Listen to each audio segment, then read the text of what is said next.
¿Dónde estará? ¿En Barcelona, en Madrid, en, no sé, en Ibiza? ¿En dónde andará el maestro Luis Guillermo Hernández? Digo, para no interrumpirle la piña colada o no sé. A ver, ¿dónde andas, querido Luis Guillermo? ¿Ya estás de regreso en Barcelona? ¿Cómo te va? Te mando un abrazo. Querido Vicente, muy buenas tardes, muy buenos días a la audiencia allá en México. Acá, pues ya casi cerca de las 7 de la noche, allá 10 de la mañana con 40 y tantos minutos. Un gusto saludarte, un gusto saludar a tu audiencia generosa, siempre entusiasta, siempre participativa, siempre solidaria. Y pues aquí andamos en Barcelona, cerrando un mes de actividades laborales. Se viene el mes el de descanso, la universidad en la que trabajo para actividades todo el mes de agosto, así que pues estaremos reportando desde aquí, Barcelona y algunos lugares cercanos, mientras seguimos chambeando a todo vapor, mi querido Vicente. Oye, antes de que hablemos de la UNAM, que está viviendo un episodio negro, oscuro, empantanado, déjame preguntarte tu opinión acerca de estos esfuerzos que lanza la presidenta para que no siga impune la calumnia y la mentira desde las estaciones de radio, desde las estaciones de televisión, y lo que ha hecho bramar, perdón, ladrar, perdón, reaccionar virulentamente a personajes como Ricardo Salinas Pliego, como Sergio Sarmiento, y todos estos que gritan censura. Y la verdad, pues creo que es fascinante porque nosotros que nos hemos dedicado por años a exhibir las mentiras y las calumnias, creo que tenemos mucha carnita que deshebrarle a la audiencia de Sin Censura, querido Luis Guillermo. Me parece que la propuesta que lanzó el gobierno de la presidenta Claudia Sheinbaum es muy positiva, aunque desde mi punto de vista un poco tímida. Positiva, voy a explicarme, positiva porque por primera vez se plantea una necesidad social que es urgente y que en el caso mexicano es absolutamente apremiante y definitiva, que es establecer los mecanismos para que la sociedad mexicana, para que las audiencias de los medios de comunicación, principalmente electrónicos, radio o televisión, tengan la posibilidad de defenderse del caudal inagotable y diría yo bestial de mentiras, desinformación, tergiversación y fake news que ha pues prácticamente sepultado todos los esfuerzos informativos profesionales, positivos de los medios de comunicación mexicanos. Nunca como hoy, nunca como en esta época, los medios de comunicación, principalmente las radios y la televisión, las televisiones, habían incumplido su tarea social de ofrecer al pueblo de México, a la sociedad mexicana, a sus audiencias, información fidedigna, con credibilidad, con parámetros profesionales del más alto rigor y el más excelso profesionalismo, para convertirse en auténticas maquinarias de desinformación, de fake news, de tergiversación y de ataques. A partir de 2018, cuando llegó al gobierno el presidente López Obrador, los medios de comunicación que históricamente fueron sumisos, arrodillados, prácticamente doblegados ante el poder presidencial, se convirtieron por arte de magia en maquinarias de ataque contra los gobiernos de la Cuarta Transformación. Y en esa línea convirtieron la mentira, convirtieron la desinformación y convirtieron la indecencia en práctica común en los medios de comunicación, sin que la sociedad mexicana, sin que el pueblo de México tuviera mecanismos para defenderse de esas avalanchas. Lo que propone la presidenta de la República me parece sustancial en ese sentido. Obligar a todos los medios de comunicación a contar con defensores de las audiencias. Es decir, con intermediarios entre el medio privado y el pueblo, que permita a los afectados por la desinformación tener un mecanismo para solicitar reconsideraciones, aclaraciones y aún desmentidos de los medios de comunicación. Pero además, establecer mecanismos de sanción absolutamente pertinentes y absolutamente necesarios para que los medios de comunicación que deliberadamente mientan, deliberadamente tergiversan o deliberadamente consideren que la verdad ya es irrelevante, paguen multas por esa postura antiprofesional, antiética y antisocial. Me parece que eso es absolutamente sustancial. Ahora, vamos con un matiz que me parece, querido amigo, muy importante. A mí me parece que la propuesta de la presidenta de la República es tímida porque no incluye, al menos en este primer esbozo, al menos en esta primera postura que busca principalmente abrir el debate, abrir la discusión, abrir el diálogo al pueblo de México y a los involucrados, es decir, a los concesionarios de radio y de televisión y también a los permisionarios y a los propietarios de las empresas privadas de comunicación.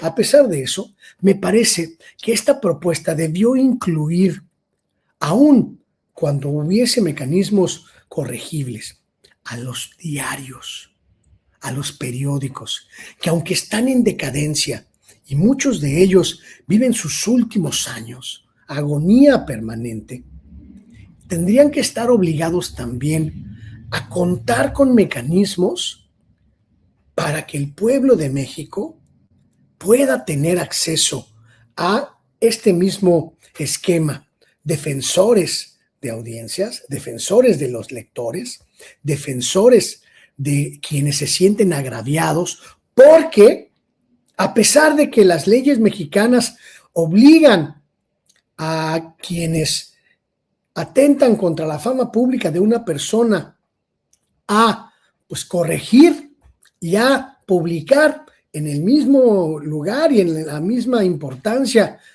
que en la afectación, los desmentidos, pues en la práctica no ocurre. En la práctica los medios de comunicación son tan absolutamente antiprofesionales que ni siquiera son capaces de publicar desmentidos en los espacios que les corresponden. Creo que la presidenta pudo haber pedido a su equipo involucrar en esta discusión a los diarios, que es quizá el epicentro de la falsedad, el epicentro de las mentiras y el epicentro de la guerra desinformativa que vive el pueblo de México. Solo para recordar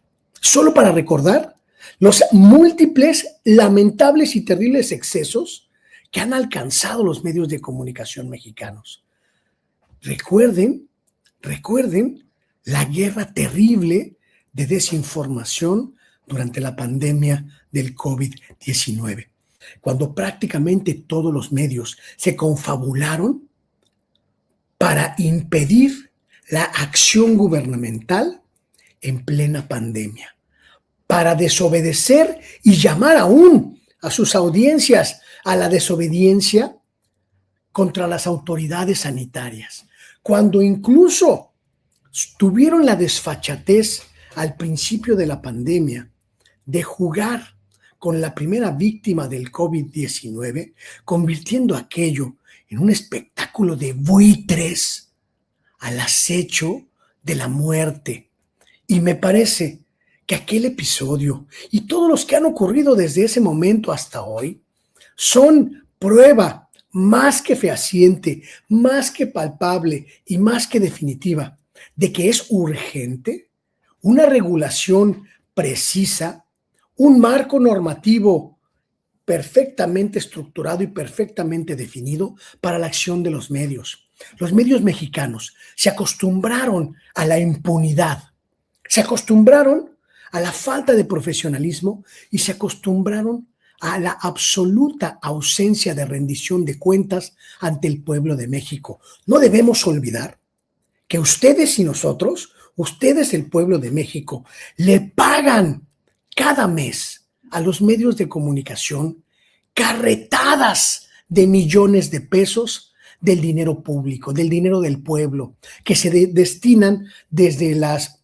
unidades de comunicación social de los gobiernos federal, estatales y municipales para el mantenimiento de las operaciones de los medios de comunicación. Y sin embargo, a pesar de que prácticamente todos los medios de comunicación mexicanos viven del dinero del pueblo, a pesar de que todos, absolutamente todos los medios de comunicación federales, estatales, municipales, locales, barriales, portales, televisiones, radio, prensa, boletines, todos, absolutamente todos los medios de comunicación dependen del dinero público, ninguno está obligado a rendir cuentas de esos recursos.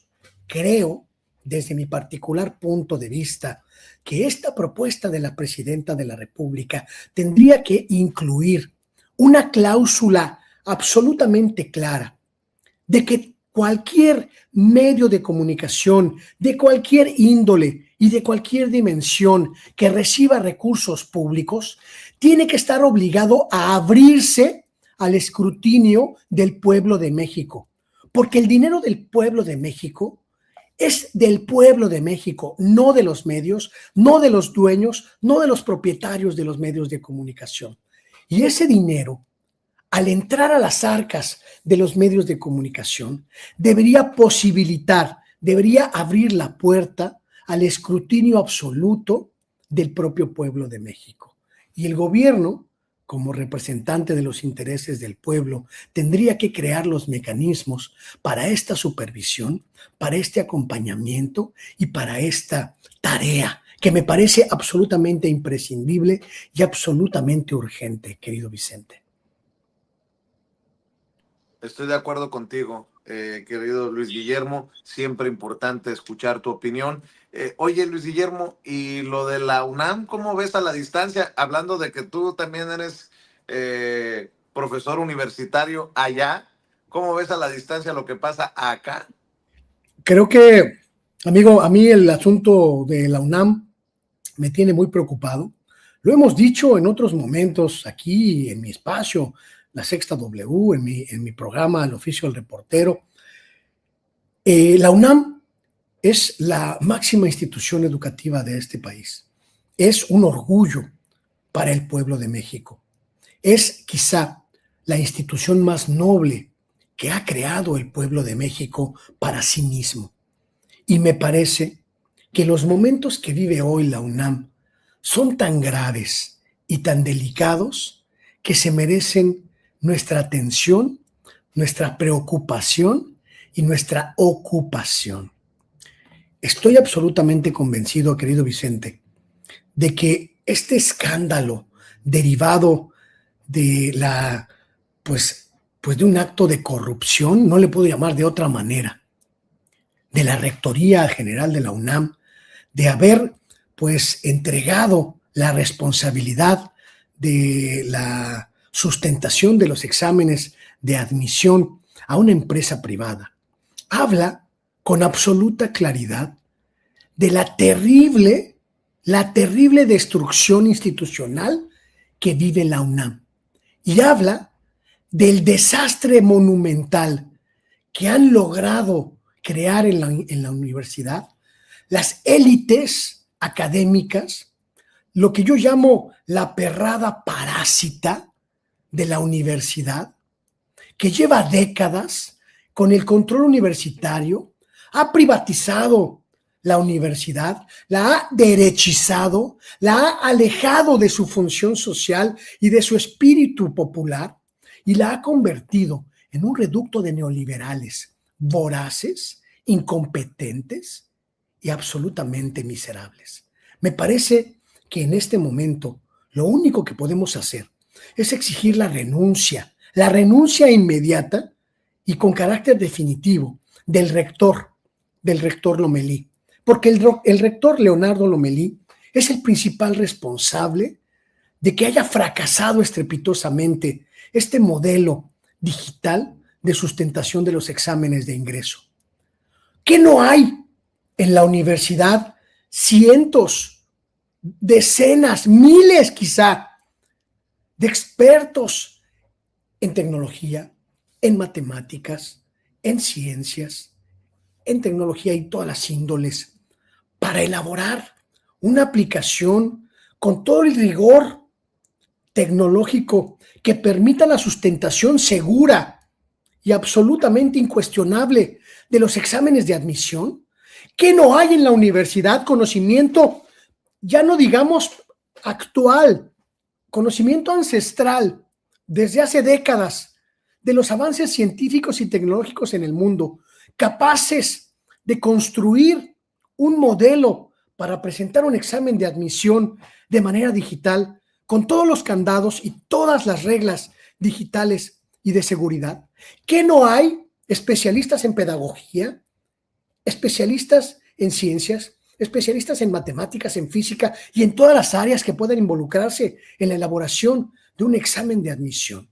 Me parece que esto demuestra que las autoridades de la UNAM están principalmente dedicadas a hacer negocios con la universidad, a hacer negocios privados para ganancia de unos cuantos, a cambio de la destrucción de la universidad, del inmenso legado histórico de su nombre, el gran nombre de la Universidad Nacional y de la historia de la principal universidad pública de América Latina. Me parece que no hay excusa. Me parece que una comisión técnica no va a resolver el problema central, que es la ineptitud manifiesta y expresa del rector Leonardo Lomelí. Y que una comisión creada a modo para lavarle la cara a los verdaderos responsables de este fracaso solo nos va a decir lo que ya nos dijo ayer, después de muchos días escondido o quizá de vacaciones, el rector, que la responsabilidad es de los estudiantes que copiaron o que lograron burlar los códigos de seguridad del examen. No, por supuesto que no, Vicente. Los responsables no son los estudiantes. No hay ninguna universidad en el mundo donde no haya un estudiante que tenga posibilidad de hacer una trampa en el examen, pero ese no es el centro de la discusión. Ese no es el centro del debate. Los culpables no son los estudiantes. El culpable es el rector de la universidad y toda la camarilla de burócratas que ganan decenas y cientos de miles de pesos mensuales para no hacer nada, para construir una universidad absolutamente dominada por la burocracia, absolutamente dominada por la decadencia y absolutamente dominada por la parálisis. Tenemos un conjunto de universitarias y universitarios con sueldos superiores a los 200,000 pesos mensuales que no enseñan en las aulas, que no realizan investigación de alto nivel y que ni siquiera son capaces de aportar a la universidad el valor que ésta les otorga con el sueldo. Tenemos miles de estudiantes, miles, mi querido Vicente, miles de profesores universitarios que ganan 2,000 pesos mensuales porque son profesores de asignatura, que como no pertenecen a las castas doradas, a las élites que se han enquistado en todos los institutos de investigación, en todas las facultades, no tienen posibilidades de acceder a plazas de tiempo completo. Yo tengo una historia tremenda en la universidad. Yo estudié, tuve el honor, tuve la fortuna, tuve la dicha de estudiar la maestría en comunicación en la UNAM, allá por el año 2013, 2014. Y tuve el honor de conocer a académicas y a académicos de primerísimo nivel, a personal de administración, personal académico, personal incluso de limpieza, que se pone la camiseta de la UNAM y trabaja por la UNAM todos los días. Pero también tuve la posibilidad de conocer la corrupción, los grupos de poder, los grupúsculos que se enquistan allí décadas para no dejar pasar aire fresco a la universidad. A mí me tocó conocer a una profesora, a una investigadora, que al hacerme una pues evaluación de mi proyecto, se enojó de manera antiprofesional porque no la mencionaba a ella, que ni siquiera hacía investigación de mi área. Es tal el nivel de decadencia, mi querido Vicente, querida audiencia de Sin Censura, en la UNAM, que hay profesores universitarios que tienen años de no pisar una aula, que tienen años de no hacer una sola investigación y siguen cobrando como si estuvieran activos. Trabajan desde su casa y obligan a los alumnos a ir a sus casas a estudiar. O trabajan con sus suplentes, con sus ayudantes, gente como Guillermo Sheridan, como el tal Ciberfan, como Lorenzo Córdoba, como Ciro Murayama, que hoy son parte de la universidad, pero no le aportan a la universidad absolutamente nada, y están callados en esta crisis y en esta debacle para no perder sus plazas, sus fideicomisos multimillonarios o sus componendas. Me parece que es el momento de que el pueblo de México alce la voz para defender lo que le pertenece y lo que le han robado: la Universidad Nacional Autónoma de México. Que esta crisis sirva para que esa casta dorada y parásita, encabezada por Leonardo Lomelí, se vaya, se largue definitivamente de la universidad y podamos reconstruirla y volverla a llevar al sitio que le pertenece, el sitio de honor, el sitio de supremacía académica en América Latina y en el mundo. La debacle en la UNAM no es solo estudiantil, la debacle es principalmente de los docentes, de sus perfiles de investigación y de sus directivos, que se han enquistado allí y ven a la universidad como un coto de poder, como un ámbito de control y como una especie de feudo personal, de feudo de grupo. Y tenemos que sacarlos de la universidad o la van a destruir.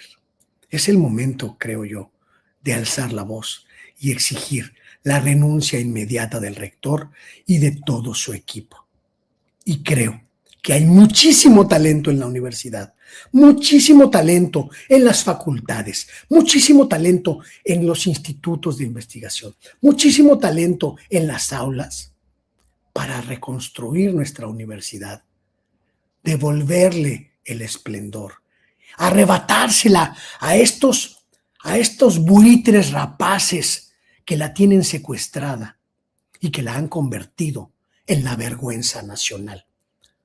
Por la raza, hoy hablan los buitres y tenemos que quitarles la UNAM a como dé lugar. Pues durísimo lo que has mencionado, Luis Guillermo Hernández. Lo cierto es que a nadie le agrada ver sumida en un escándalo de esta magnitud a la máxima casa de estudios de nuestro país, a la UNAM, y que se haga lo que se tenga que hacer, y si se tiene que ir el rector, que se vaya.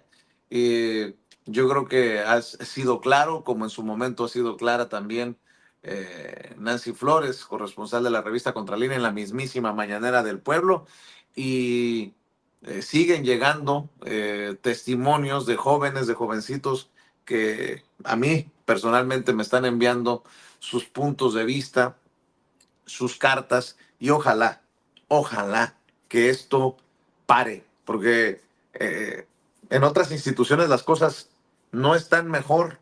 Hay que recordar que precisamente un grupo de estudiantes, tal vez las circunstancias son diferentes, pero esto habla también de una situación en la educación que debe de atendernos, que debe de ocuparnos del grupo de estudiantes del Instituto Politécnico Nacional, que tiene tomado Canal 11, un tema que también has retomado en redes sociales, porque a nadie, ni a los más críticos como Luis Guillermo Hernández, a su servidor, a nadie le agrada saber que el Canal 11 pues no se mueve, porque está tomado, están tomadas las instalaciones. Pues de la misma manera no creo que desde ninguna trinchera haya gente contenta con lo que está pasando en la UNAM. Bueno, eso es lo que pienso, es lo que opino. Y mi querido Luis Guillermo, salvo con alguna reflexión que quiera cerrar, yo también voy a aprovechar para pedirle a la gente que amor con amor se pague, que apoyemos las transmisiones del querido Luis Guillermo Hernández los sábados por la mañana, tiempo de la Ciudad de México, por la tarde para él allá en España, en su canal Sexta W, Luis Guillermo Hernández Sexta W, que veamos las transmisiones de Luis Guillermo en vivo y en directo, que lo apoyemos con los likes, que apoyemos con las suscripciones al canal y que le apoyemos con el chayotito del pueblo, que respaldemos sus esfuerzos. No sé si Marvel tenga por ahí la información, por ahí hay que publicar precisamente la cuenta del maestro Luis Guillermo Hernández para que siga hablando con total independencia desde donde se encuentre. Mira, Lo tienes, querida Marvel. Dime. querido Vicente, yo nada más para acotar un poquito en este tema de la UNAM, a mí me pareció, y lo digo con toda honestidad, querido Vicente, a mí me pareció de una ruindad terrible, de una sinvergüenzada descomunal, que el rector Lomelí, se atreviera a señalar a los estudiantes, a los jóvenes, como posibles responsables de este estrepitoso fracaso del examen de admisión, hablando de trampas, hablando de que se burlaron los controles de seguridad del examen, de que copiaron, y lanzando una campaña de que los estudiantes que copian no tienen acceso. No, me parece que eso es ruin, eso es vil, porque cualquier universitario, profesor, yo lo soy, está perfectamente consciente de que hay mecanismos que se pueden utilizar por parte de los estudiantes para hacer ese tipo de cosas, ese tipo de atajos, pero no es de ellos la responsabilidad. La responsabilidad es de nosotros, de los académicos, de quienes hacemos los exámenes y de quienes tenemos que establecer los controles precisos para evaluar el conocimiento, la destreza y la capacidad de nuestros alumnos, de nuestras alumnas. Me pareció una salida ruin por parte del rector Lomelí señalarlos a ellos, a los jóvenes, cuando en realidad ese dedo flamígero tendría que haber apuntado a sí mismo, a él mismo y a la gente que estaba alrededor de él, los únicos y auténticos responsables de esta catástrofe institucional llamada UNAM. Me parece que criminalizar a los jóvenes, imputarles responsabilidades en este asunto es bajo, es ruin y es mezquino. Y me parece que dibuja a la perfección la pobreza intelectual y la pequeñez social del rector de la Universidad Nacional Autónoma de México. Y me parece que yo siempre estaré del lado de los estudiantes en todo momento y bajo cualquier circunstancia, querido Vicente. Y por otro lado, permíteme, ya que lo mencionaste también, hablar sobre el asunto del Politécnico y de la toma del Canal 11. Tú y yo, lo sabes muy bien, querido amigo, hemos sido muy críticos con la dirección de Renata Torrent. Tú y yo hemos sido señalados de atacarla, de querernos quedar con el puesto, de quererla destituir y de pues hacer circo, maroma y teatro para quedarnos con la dirección de Canal 11. Y en su momento eso, al menos a mí, me generó quizá los ataques más descomunales que se han lanzado desde la Cuarta Transformación contra un periodista afín a la propia Cuarta Transformación. Creo ser el único periodista chairo brutalmente atacado por toda la estructura del Canal 11 y los aliados que se enojaron porque señalé la incompetencia de Renata Torrent. Y desde esa posición, desde la posición de crítico de Renata Torrent, la directora del Canal 11, hago un llamado al gobierno de la presidenta Claudia Sheinbaum para que respalde a la directora del Canal 11 en esta tarea descomunal de impedir que intereses oscuros acaben con la institución. La toma del Canal 11, la toma oscura y siniestra que ya tiene muchas semanas ocurriendo, es un intento por acabar con un espacio que le pertenece al pueblo de México y que le debe seguir perteneciendo siempre al pueblo de México. Quienes estén detrás de los que han tomado el canal pretenden desestabilizar al Canal 11, pero también al gobierno de la presidenta Claudia Sheinbaum. Y ese llamado, ese respaldo, incluye a la directora Renata Torrent. Ojo con lo que digo, porque he sido muy criticado en otros momentos y creo que mi voz en este tema es de relevancia. Mi apoyo total y absoluto a Renata Torrent y a la presidenta de la República en la recuperación del control del Canal 11 para el pueblo de México. Ojalá se acabe este tiempo oscuro en esa televisora. Respaldo lo que dice Luis Guillermo Hernández. Suscribo letra por letra lo que acaba de decir. En esto sí hay que cerrar filas porque no es solamente Renata Turrent, es el canal de todos los mexicanos, el canal 11. Y bueno, pues para cerrar, le decía que hay que apoyar al querido Luis Guillermo Hernández. Amor con amor se paga. Ya sea que lo vea en vivo y en directo, lo ayude con lo que no cuesta, pero sí cuenta los likes, o que le apoye también con el Chayotito del Pueblo a través de su cuenta en el Banco Banorte. El número de cuenta es 1253 657733, para que el Chayotito del Pueblo le permita seguir trabajando, seguir opinando, seguir expresándose libre como el viento desde cualquier parte, literalmente, del mundo. Nuevamente, el número de cuenta del Banco Banorte del maestro Luis Guillermo Hernández es 1253 657733. Que amor con amor se pague, mi querido Luis Guillermo. Y bueno, pues ahí estamos al pendiente, a la distancia. Gracias, querido amigo. Te abrazo con cariño y abrazo con mucho cariño, con aprecio y con gratitud a la querida audiencia de Sin Censura, siempre solidaria, siempre con el respaldo incondicional y, por supuesto, siempre con esa posibilidad de construir un puente de comunicación entre ustedes y un servidor. Gracias infinitas, querido amigo. Te abrazo, te beso, aunque se encabronen los fachos, y nos vemos la próxima semana. Claro, hagámoslos enojar, mi querido Luis Guillermo. Ya sabes que te quiero mucho. Te mando un abrazote, amigo. Besotes, nos vemos. Cuídate. El maestro Luis Guillermo Hernández, por cierto, que hace enojar a propios y extraños también en la X, lo que era antes Twitter, ahora la X, la selva. Pero bueno, ahí estamos dando todos